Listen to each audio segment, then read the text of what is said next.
Hey everyone, Georgie here with Ukraine Matters. We have a lot of really interesting stuff to cover today. So let's jump straight into the map update. And we start with the north part of the Kremina-Svarova line, where around the village of Novoselivske, Krivoshiivka, Ukraine has had a very successful development. They fully acknowledge the capturing of Novoselivske. They also have the Kuzemivka now under attack. And we also know that Ukrainians are closely advancing to Krivoshiivka. Now, it's not very clear on this map what it means, so let me just quickly switch to the Ukraine's topographic map, and this will explain things just a little bit better. So here the names are in Ukrainian, but I will just try to show you. So this is the Novoselivske village, this is the Krivoshiivka, and you can see in red here, that is the dominant chain of hills that oversees a lot of the valleys here down, especially the road and the railway that goes here. So capturing this chain of hills would allow Ukrainians to basically exit towards the Svatove from the high ground. As you can see, village of Sosnovy is over 100 meters higher than Svarova. That's a major high position to have, basically to have a high ground above Svatova. That's why basically entering this position from Novoselivske to Krivoshiivka and then Storozhivka and then to Sosnovy is the advanced access right now in Ukrainians, and we are hearing that this is where Ukraine is having really big success. What happened is there was a big battles around Novoselivske, and you will see right now the footage. Basically, Ukrainians used a lot of FPV drones, which are the self-made drones of Ukraine that are wreaking havoc for the Russian forces.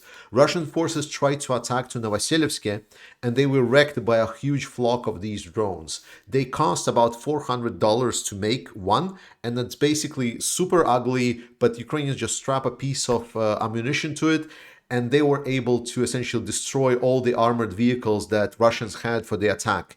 Ukrainians were able to overthrow this attack, and now they're having a more dominant position in the area and advancing towards Sosnovy, which is really good news to have. Now, around Kremina, we have notifications. I've said that I have some good news. And around Kremina, we know that there is already fighting happening in the city line. Again, it was happening before, but it was there and back. Now we definitely know that it's been reported that it's happening there. Chervonopovivka, the fighting is still going on. It's unclear who is in control, so it's all gray area for now. But we know and see that Ukrainians are edging closer and closer and closer. It's a very big slog, but Ukrainians are advancing towards Kremina. Around Soledar, the situation also goes into Ukrainian favor. Despite the loss of Soledar, we see that Russians are actually having a big trouble with the western part of the Soledar. The problem is about the same that I just described, the topography. The thing for the Russians is that these positions over here to the west of Soledar is again the hills. So while Russians were able to advance through the city center, and then move towards the western parts, so to push Ukrainians back from the positions because they had flank attacks. Once they were able to equalize the line, and here there is a rail line and also like a small river, and Ukrainians are located on high ground, here basically we're seeing videos and Wagners are reporting and they're crying their eyes out of how bad everything is. Obviously, Wagnerites are crying not only because they are now in a bad position, but because they also are losing their battles on the internal front line. During our stream, we were talking about that Wagnerites are now in an unfavorable position because Putin has appointed Gerasimov, which Wagnerites didn't really have a good relationship with. And more important than that, there was also a General Lapin who Prigozhin himself dismissed a lot and called him names a lot. And General Lapin was appointed a chief of the ground army main staff, which is a massive position for him to have because basically he controls about 70% of the all of the equipment that Russia is having on this whole theater of war. That means that right now, Wagnerites, they were dissing a lot on the people that are now in charge of the operation, and now they're getting the dumb end of the stick, or a shitty end of the stick, if you would like to have it this way. This is bad. So they're going to be sent into the worst positions ever. They're going to be sent into the positions where they're just going to be shot at, and they're going to become more of a fodder than they already are. So while the loss of Soledar did happen, as I said, the front line didn't collapse. So Ukrainians are having now a good defensive positions. The fighting is happening obviously towards the Krasna Hora line here, but here exactly the same problem. Just getting to Krasna Hora is kind of problematic because it's up the hill. And more importantly, again, Ukrainian positions here oversee any kind of advances. And we're seeing countless and countless video of the drone footage destroying advancing Russian troops. Hard situation is happening on the south around Klishivka. Here I told you that Russians are trying to get up the hill from this side. And they also, because of that, Ukrainians are trying to adapt. But Russians were also able to advance through the city center. The situation is tough, and the southern part definitely looks to be a little bit vulnerable right now. However, we do see that these hills are still quite fortified for Ukrainians. So Bakhmut is still fine, though the situation was more complicated after the loss of Soledar. We also got more news on the why did this come from? Like, where did the sudden influx of power for the Russians came in? Well, I told you that Russians were sending in their VDVs, and now we have more understanding what really happened. So when Russian mobilized, they mobilized 300,000 total people. It was a little bit less, a little bit more, never mind. But 300,000, of which 100,000 they send in right away into the meat grinder as fodder. Additionally, we know that Wagner was able to essentially get about 40,000 of people as prisoners and also as a fodder they were using. This is what allowed essentially Russians to stabilize the front lines from the further Ukrainian attacks, and this is what allowed to hold. But Russia continued to train the additional 200,000 that they mobilized. They've been continuously training for some time now. Of which what happened is once the Kherson offensive grouping came out of Kherson, so Kherson grouping, like some kind of an army corps, I'm going to put them as a star. So these starred units, Russians took about additional 100,000 from the mobilized 200 left that were training, and they added to the corps that survived the Kherson offensive 100,000 of troops that they've been training before to supplement these troops. And they also used additional months to train them together so they, get up to speed with the core troops. And now these troops, the VDV that were taking out from Kherson and were reinforced with the Russian mobilized troops that have been training for some time, they've now been sent to the front lines to help defend and essentially get some kind of activity.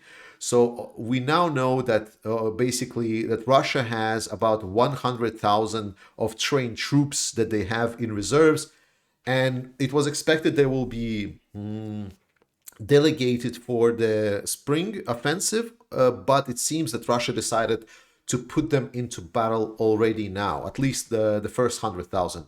We will see that there's going to be a continuous development of the situation on the front line. Therefore, we can see that Russians will be trying to push. But what we need to understand is Russia is already using the mobilized forces from the first wave.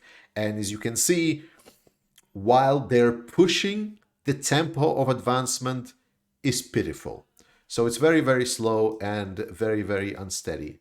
So on the south side, it's not a lot of developments. We know that Russians are trying to advance around Avdiivka, Vodina, Opytne, but it's a positional warfare tactical. Once there's going to be major development, I'm going to be definitely informing you on it. This is where I think is a good place to stop this map update. Thank you so much for watching. And now let's jump to the vlogging part. So before I jump into the discussion about who is and why is lying to Putin, I would like to make sure that you're aware that on the 20th of January, we're having another Ramstein meeting at which we are expecting essentially both Germany and other countries to formally declare the deliveries of the tanks to Ukraine. Besides that, just today came in the news that is US is also thinking to, in the next package, send 150-kilometer long artillery missiles, which are the ground-launched small diameter bombs that were promised by Boeing a while ago. They're flying on 150 kilometers, and basically they are like a bomb with wings that is put together on the GMLRS. It's the standard HIMARS rocket. On the GMLRS rocket engine, they just put this bomb with wings and it flies and destroys stuff. It's also GPS tracked, so it's a really nice addition for Ukraine, and it will allow to do a lot of good things. To represent what the 150 kilometers will achieve for Ukraine, right now the biggest problem for Ukraine on the Donbass front line is actually the city of Luhansk. The city of Luhansk, Russians are using as the main ammunition and transport and logistics hub in the area, because HIMARS cannot reach it. It's a little bit too far from the front line, but the city of Luhansk, with the 150 kilometers, is actually, let me put a ruler out. So the city of Luhansk is 100 kilometers away from Ukrainian comfortable positions to launch HIMARS missiles from. So with 150 kilometers, this essentially will mean that pretty much all of the area of the occupied territory in the Donbass will be under Ukrainian control of their artillery. That is a massive development. Basically, right now at the south, Ukrainians are having it better because the logistics in the south is better for Ukrainians. The problem is that Russians are actually quite succeeding in a strategic way because they're attacking around Bakhmut and Soledar. They're able to force Ukraine to fight in unfavorable positions where the logistics for Ukrainians is just a little bit too far from the border of Ukraine, so they're coming slower. And the Russian supply is really well established from the Luhansk area. Therefore, it's a little bit unfavorable position for Ukrainians to fight at. With 150 kilometers missiles or bombs, this problem will be somewhat neglected. That's very good news. So we're expecting on the 20th of January. And now let's jump to the main important topic. So who and why lies to Putin? Well, I've always talked to you about the fact that Putin is not a very smart man. He's an opportunist. He's a KGB agent, so he knows a lot of like KGB theory, but he's also very, very old, not only in his body, but also in his brain. He does not understand modern technologies. He doesn't understand modern world. He's building a lot of his views based from the Soviet times, and this is showing. This is showing so much because he takes information from what is delivered to him. He doesn't believe information that just comes from the open sources. He doesn't even follow open sources. He doesn't have internet access. So the big question was, why did Russia suddenly decided to use a lot more S-300 and S-400 missiles that are reported to be struck around the Kiev area, and H-22, or it was somewhere else in NATO terminology, it's the missile that hit the Dnipro house. And with that missile, so both, S-300 and S-400, firstly, they're quite fast because they are anti-air rockets. So they fly up and then they basically fall down on the ground. So it's very hard to intercept that. It's a somewhat of a ballistic trajectory. KH-22, the one that hit Dnipro, technically is not a ballistic missile, but it's an anti-ship missile. So the point of that missile was that it flies not like a ballistic trajectory, but it's still winged, but it flies kind of long and fast, and it has a lot of very toxic but very burnable fuel in it to get it to really fast speed, like almost to the Mach 3 speeds. And so it flies, and then it kind of flies quite up, and then also kind of falls down. And the idea of that missile was for it to target like aircraft carriers. And aircraft carrier, basically imagine water, and on the water there's like one object. So the eyes of that missile are really, really dumb. So it sees some kind of a light object that somewhat matches the pattern that was inserted in this matrix of this missile, and then it hits. So when we're talking about hitting something inside of a city, that missile is extremely imprecise because it's almost can see only black and white, if you like something like this, just to imagine like this. So it sees a large object that it detects somewhat similar to what's been put into her, like for example, like a power station or something, and then it slams it. And that missile has a deviation of about 600 meters for the round circle deviation from the target. And you might say, well, that's quite a lot. Why would Russians make a missile that can hit, technically, can hit an aircraft carrier in the sea, but still a 600-meter deviation? That's kind of far. The thing is, as with most things, Soviets and missiles especially, they were considered for the nuclear warhead exchange. So it was expected that this missile with a nuclear warhead will hit somewhere close by to the aircraft carrier, and then essentially either the nuclear explosion on the wave or something will just damage the aircraft carrier big enough. That's why they seem kind of dumb, that it's the missile that cannot be precisely targeted, and it's like this. The thing about these missiles, both of them, the factor is it's very hard to shoot them down. And this is exactly what happened. Basically, Putin was interested. Oh, we're shooting so much at the Ukrainian territory, but they are now, like, getting all of these Patriot defense systems. Remember the video that I said the Patriot is a big boogeyman? Huh? So Putin is like, oh, Patriot to Ukraine. So why are they being intercepted? Why are we allowing, like, cannot we do something? And he says, like, you need to essentially improve the hit ratio on Ukrainian targets. So since then, they basically doubled down and said, okay, we can do it. So they started using missiles that is hard to intercept. And both S-400, S-300, and KH-22 is extremely hard to intercept if you don't have a system like Patriot that is able to intercept such a fast-moving targets, which Ukraine usually doesn't.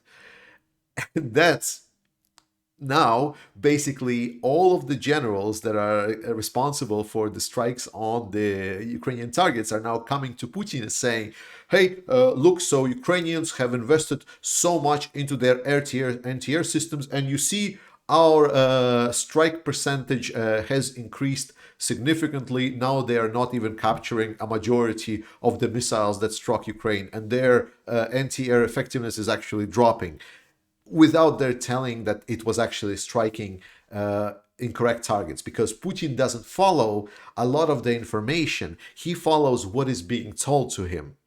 And if you don't believe that kind of thinking, so I'm going to put here a video. He was talking in some kind of conference where there was economic discussion about the situation in a country.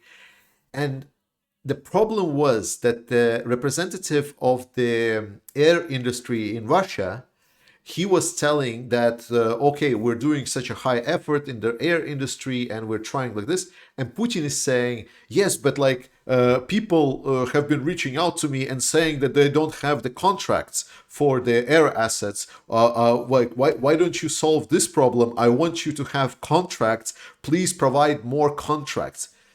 And the stupid thing about this is because he is a Soviet thinker, he thinks about the command economy. He doesn't understand the point that if an industry is suffering because of the sanctions and the industry is not being requested to make anything because that part is sanctioned, he is still like looking for some kind of number that would just show, BS number, just like, okay, I just need the number of contracts increased.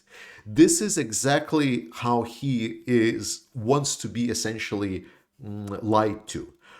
People understood the system. Like, we are understanding it just now because we're following him live. But people that are inside of the Putin system understand this really well.